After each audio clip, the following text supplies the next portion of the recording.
निरंजन चरित्र काल का जाल। परमेश्वर कबीर जी ने बताया है कि हे धर्मदास, मैं तेरे को धर्म यानी धर्मराय काल का जाल समझाता हूँ। काल निरंजन ने श्री कृष्ण में प्रवेश करके गीता का ज्ञान दिया, उसको कर्म योग उत्तम बताकर युद्ध करवाया, ज्ञान योग से उसको भ्रमित किया। अर्जुन तो पहले ही नेक भाषा बोल रहा था, जो ज्ञान था। कह रहा था कि युद्ध करके अपने ही कुल के भतीजे, भाई, साले, ससुर, चाचे ताऊ को मारने से अच्छा तो भीख मांगकर निर्वाह कर लेंगे। मुझे ऐसे राज्य की आवश्यकता नहीं जो पाप से प्राप्त हो।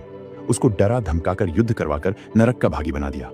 ज्ञान योग का बहाना कर कर्म योग पर जोर देकर महापाप करा दिया। गीता अध्याय 7 श्लोक 15 में कहा है, न माम दुष्कृतिनः मूढ़ा प्रपद्यन्ते नराधमा माया अपहृत ज्ञाना आसुरम भावम आश्रिता। भावार्थ है कि माया के द्वारा जिनका ज्ञान हरा जा चुका है, ऐसे असुर स्वभाव को धारण किए हुए मनुष्यों में नीच दूषित कर्म करने वाले मूर्ख मुझको नहीं भजते।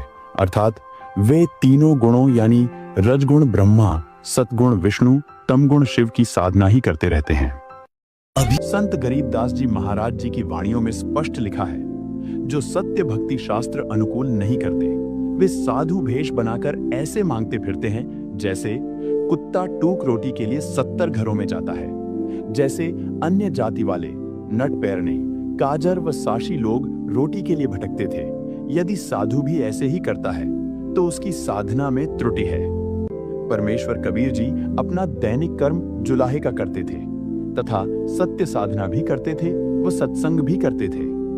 सत्य भक्ति करने वाले की परमात्मा कैसे सहायता करता है, यह प्रमाण स्वयं कबीर जी ने दिया। फ्रांस के प्रसिद्ध भविष्य वक्ता नास्त्रेदमस जी ने अपनी पुस्तक में लिखा है कि वह विश्व विजेता तत्वदृष्टा संत क्रूरचंद्र अर्थात काल की दुखदाई भूमि से छुड़ाकर अपने आदि अनादि पूर्वजों के साथ वारिस बनाएगा तथा मुक्ति दिलाएगा।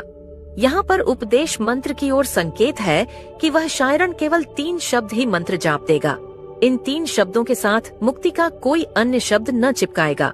यही प्रमाण पवित्र ऋग्वेद मंडल 10 सूक्त 90 मंत्र 16 में, सामवेद श्लोक संख्या 822 तथा श्रीमद् भगवत गीता अध्याय 17 श्लोक 23 में है कि पूर्ण संत 3 मंत्र देकर पूर्ण परमात्मा की भक्ति करवाकर जीव को काल जाल से मुक्त करवाता है।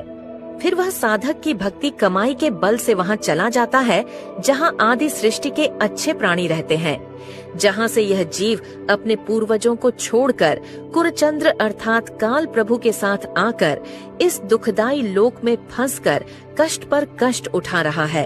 अभी आपने जो वीडियो देखी है, ये संत रामपाल जी महाराज के ज्ञान का अंश मात्र है। अधिक जानकारी के लिए डाउनलोड करें